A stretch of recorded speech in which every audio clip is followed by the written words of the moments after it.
Welcome to Down About Thailand. I'm in Bangkok today and I'm catching up with a guy that if you followed any of my vlogs in the past you'll be familiar with. His name is Bart and he's the owner of Muscle Factory, which has a location in Pratamanak in Pattaya and here on Nut, Bangkok.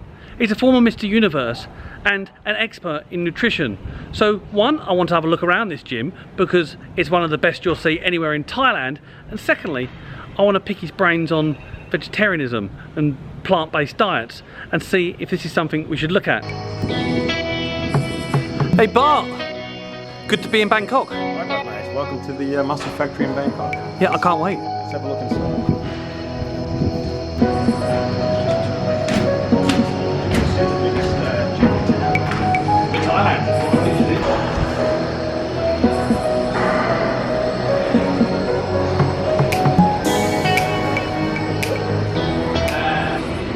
Pretty impressive this. Talk me through it.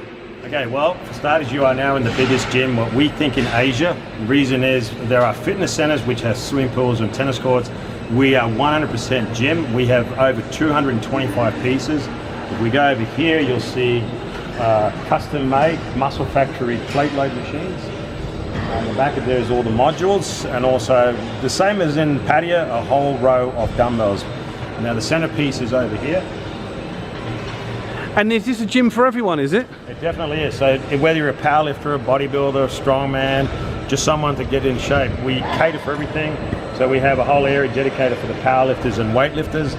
If you go right at the back, we also now have professional Muay Thai classes here. Like we have a very large group that we submit to Thai Fight in Thailand. So that's ongoing every day. Over here, we have the practical fitness. But what you mostly see in most gyms, like the pin loader machines, and again dumbbells, and right at the back we have the running track. Over in this corner here we'll have a whole area dedicated just for strongman. Like we've got a dumbbell that weighs it's about this big, and just on its own it can weigh up to 300 kilos. You know what, it's interesting because when I look at sort of other fitness centers, there's less weights and more aerobic. Right, because you've got a reversal of that. Yeah, because we have the second floor that's all dedicated to cardio. We have 30 machines, but we have over 200 machines for the strength and conditioning. And this is why we label ourselves as either the most equipped in Asia or the biggest gym in Asia. And I think I like somebody to challenge me and see if I'm wrong. Okay, well let's have a look round. Okay.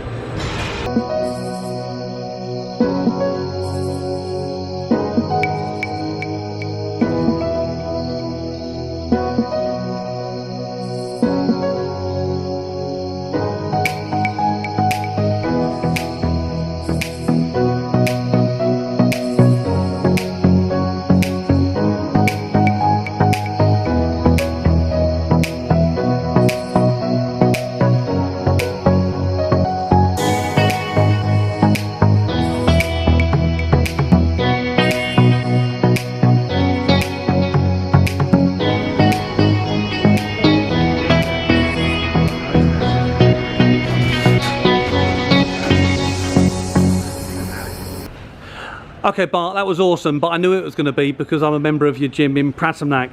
But the real reason I wanted to meet you is because everyone seems to be talking about plant-based diets, and I've started getting into my fitness, and my wife's trying to feed me with vegetable juice and cut back on my meat intake. So what's your take on it? It's like this. If you have a really poor eating habit, you're eating a lot of processed food, and you decide to try the vegan diet or the vegetarian diet, it's going to make you healthier compared to the processed food. But if you try to tell me that vegan diets or vegetarian diet is superior to, say, like a meat diet, then I'm going to call you out on that, because plant is something that the human body has trouble to digest. We weren't actually plant eaters, we're always meat eaters. So all through evolutions we were eating meat. So we eat meat to thrive and we eat plants to survive. So I can give you a really good example. If you look at, say, just the vitamin A, we need vitamin A in the production of mainly our eyeballs, and there are other factors, but let's concentrate on the eyes. So while a woman is pregnant, she must make sure she has plenty of vitamin A so that during the pregnancy, the child will then get a vitamin A and develop the eyes. The active form that it does is called vitamin A retinol. Now, retinol does not exist in plants. what exists in plants is carotenoids. Even though carotenoid is essential for us, it cannot convert to retinol, therefore it cannot make the eyes for the babies. But to convert it, it's very poor. It's a 23-to-1 conversion. So we lose about 30 to 40% of its potency from the conversion into the active form. However, if you're an infant, you have zero ability to do this. So a baby has no chance of eating carrots and then converting that into an active form to make eyes. Now, the Egyptians knew this 3,000 years ago, and we used to call this night blindness. So they would cook up beef's liver to combat this night blindness. So I'll give you a really interesting story. Early in the century, I think it was 1904, there was an engineering company that sent 2 surveyors across the mountains and way up in the Alaska mountains and said, I want to find out if there's some iron there, some ore there. So they send them off. Now, back in that time, they didn't have planes that could go quite over the mountain reaches, so they landed as close as they could to the mountain, and then they would track over the mountain. But halfway across the mountain, both guys, they suffered from terrible blindness. At night, they couldn't see, and during the day, their eyes were just in absolute agony. They had the protective goggles, but it wasn't snow blindness. They couldn't figure out because they weren't doctors. They came to the conclusion that they were doomed. So they sat on the rock and said, this is it. Well, this is where we're going to die. Now, luckily, a native was seeing these 2 guys. She walked over and realized that these guys were having this predicament with their eyeballs. So she escorted them to a river, caught fish, took the eyeballs out of the fish and fed it to these 2 guys. Within 4 or 5 hours, the pain had disappeared. During the night, their blindness, the night blindness subdued. The next day they had vision again and they had no more pain. This native, through centuries of work or living in that area, knew about that eating the fish eyeballs contained something in there that would restore sight. She didn't know it was vitamin A, but we know it's vitamin A. So plants, even though it can make you healthy, you will always find that the fat-soluble vitamins A, D, E, and K come predominantly from meats. You cannot get Bs from plants. The only thing you get that's superior is vitamin C and vitamin E. Now, vitamin C is the same molecule structure as glucose. So I always say, if you're getting 10% of 1,000, it's 100. But if you're getting 100% of 100, it's still 100. So without any carbohydrates, the absorption of vitamin C is much greater, so you don't need as much. And again, if you go predominantly after plants, you will miss out on a lot of the nutrients in, because one of them is plants is an incomplete source of protein. So you must eat multiple sources of plants to form the right protein that can repair tissue and build muscle. You can just eat beef and it has the complete source of protein. Sorry, so for those that are vegans now, yeah, and they're not supplementing, they're going to have problems. They become anemic. It's the first thing, because vitamin B, what it does, it converts food into energy. And even if you go to the vegan website, they actively tell you must supplement B12s. You must get the active form of K2, which is the thing that makes calcium drive to teeth and bone. When we do a DEXA scan on bone compared to, say, a carnivore eater and a vegetarian, we find that the bone mineral deficiency in vegans is very, very low. Have you ever seen kids with bow-leggeds? It's called rickets. Yeah. Okay, well that's a mineral deficiency, that the bone is so weak that the muscle itself starts to pull on the bones and shaping it into a curve. We call it rickets, but it's literally a mineral deficiency. And you get that if you're on always a plant-based diet, because you will start lacking a very vital mineral called K2 and D3. Now D3 is in meat, but it's also in the sun. So if you are on a plant-based diet, get in the sun as much as you can, because you're going to get this vitamin D3. But you need the K2 to take that calcium and shuttle it to the teeth and bone. Otherwise you cannot do it. It's so tough for me to know what to eat, because it feels like the world is telling me these days not to eat meat and to shift to plant-based and vegetables. Why are they doing this? Well, I can go down the rabbit hole of conspiracy theory, but people just call me out as a nut. But we can have a look at something like this. Saturated fats is something that we've been doing since the dawn of man. We've been hunting animals and eating animals, and this is where we get to saturated fats. And then we demonize saturated fats, claiming that this causes cholesterol and clogged arteries, and this is what kills you. So I'm going to give you some very interesting statistics. In 1902 was the very first case of myocardial infarction. Now, myocardial infarction is the clotting of the arteries. Now, that was in 1902. That was the very first case. Now, also at that time, we started to shift away from animal fats onto plant fats. And to make it worse, we hydrogenated it. So how that came about was, and this is going to be fun, the German Navy was looking for a grease that wouldn't smoke because they were playing around with submarines and they needed a grease that could go on the diesel engines that as it worked, it didn't smoke because in a submarine the smoke can't go anywhere. So a German scientist called William Helm, he figured it out by adding hydrogenation to plant oils.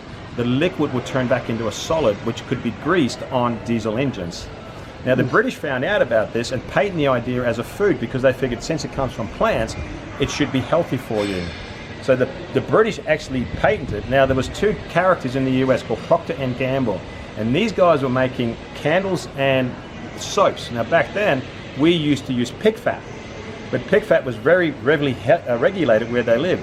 When they heard about this British guys using this new synthetic fat, they imported that into the US. And once they imported to the US, they need to get a resupply. They can't keep going to England. So they invested heavily into cottonseed mills. And by 1910, they had so much cottonseed mills going around that they actually registered a company called Chrysalis Cottonseed Oils. We know this as Crisco, right? So now Crisco is on the market, but Crisco has a problem. It wants to sell this new oil or this new fat to the market, but everybody who still then was heavily eating eggs and butter and bacon, so it was very hard to get off the animal fats. So they hired a marketing company, and the marketing company said, this is very easy. You must demonize fats from animals and make it so that plant is superior. And that's exactly what they did. They started to demonize fat, saying, oh, it's bad for you, it's rotten for you. So they helped to start what we call the American Heart Association, and they donated $1.6 million into it, saying, look, if we back you, you make sure you tell the world, or Americans, that plant-based fats is good and animal fats is bad. So we're being lied to? Pretty well much. We're being swindled, we're being deceived. So this went on for, because think about it, so myocardial infarction, the first case was in 1902. By 1910, 3,000 Americans were dying a year from this myocardial infarction. 1920, 50,000. By 1955, 500,000 Americans were dying every year by myocardial infarction. Now, the leading cause of myocardial infarction was done in 1995, a study done in the Lancet that showed 2/3 of all arteries clogged was not by saturated fats, but it was clogged by polyunsaturated fats. The polyunsaturated fats is the hydrogenation of plant oils, and it's called trans fats. Now, trans fat is something the body cannot use. The body says, I don't know what you want me to do with it. It's a fat I can't recognize. It recognizes saturated fats. It's so important. Saturated fats is so important because it makes cholesterol.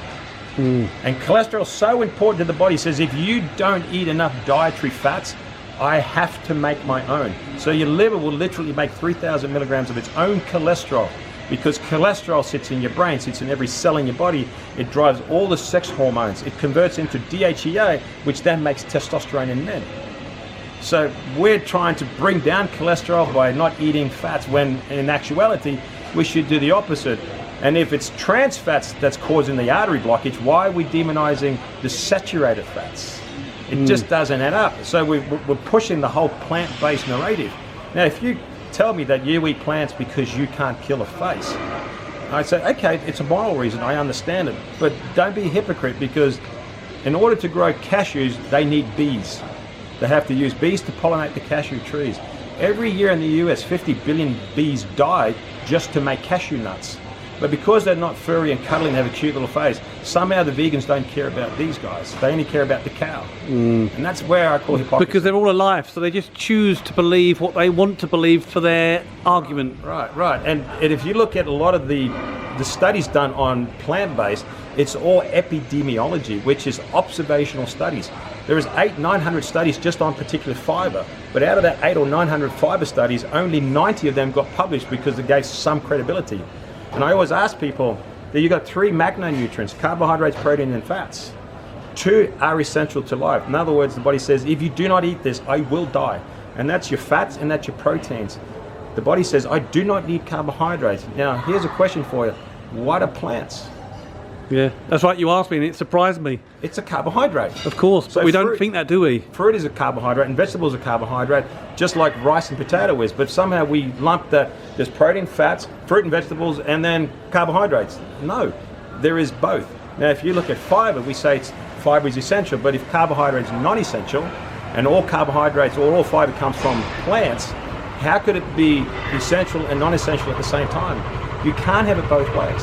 Yeah, it's interesting. Now, here's one point. If you put a vegan and a carnivore on a deserted island, all things considered being equal, where is the vegan going to get his vitamin A from? His vitamin D3, K2, and B12. He cannot get it. So he's going to start getting malnutrition. He's going to start becoming anemic because he's eating plants and it's missing all these key vitamins. The reason why you got fat soluble vitamins, A, D, E, and K, they're the activators. We call them the activated minerals because they help the body absorb all nutrients and minerals. Without these, you can't do it. So if you start lacking them, well, what do you think is going to happen to you? You are literally going to be lacking and you become mineral deficient. And here's something to think about. All chronic disease you die from is a mineral deficiency. That's interesting. So you can't be healthy on a vegan diet unless you take supplements? Correct. That's why being a vegan society has never gone into the next stage, because they already knew early, back 3,000 years ago, had the importance of vitamin A during pregnancy. And if the baby has no ability to convert plant-based matter into retinol, then they said, well, we can't make pregnant women just eat plants. We have to give them something else. So we look at India, which gets quoted all the time by the vegans. They're saying, well, look at India. Well, what about India? 80% is Hindu and they eat meat. They may not eat beef, but there's other meats. There's chicken, there's fish, there's other meats. Now, even then, the mothers, they always eat ghee, which is butter. All right, and where do you think butter comes from? Animals. Animals, see? So even the vegans, even the vegetarians know, well, you know what? We know the importance of vitamin A. So can you live healthy on the plant-based? Absolutely. If you compare that to, say, fast foods like McDonald's, going to a vegan is always going to be a much better, healthier choice than eating fast foods. But if you compare, say, just eating vegan and think that is just purely much healthier than, say, eating animals, well, then I'm going to call you out and say, well, no, you're missing all these important vitamins unless you supplement them. And here's the thing, where do you think the supplements come from? Animals. You know what I mean? So they're still in a roundabout way. The best saturated fat a vegan could eat is coconut oil. It's probably the best thing they could eat. So if you don't want to eat animals or butter or anything like that, start eating saturated from coconut oils. But get away from the plant oils, because soybean oil is the most predominant one. It turns into shortening, and shortening is in your donuts. It's in every French fry that you eat because it's a solid. You heat it, turns into a liquid, and they throw potato chips into it and everything to make it crispy. All your bakery goods contain shortening. And think about what shortening is. It was a grease designed by the Germans so their diesel engines wouldn't make smoke. Enjoy eating that. Yeah. Let's leave it at that. Excuse the pun. Food for thought. I'm going to stick to eating meat, chicken, eggs, and a balanced diet. This is why I eat meat, 10 whole eggs a day, bacon and everything. And I can tell you for certainty my cholesterol level, my blood pressure, everything is perfect. Okay. Thanks very much, Bart. Thanks.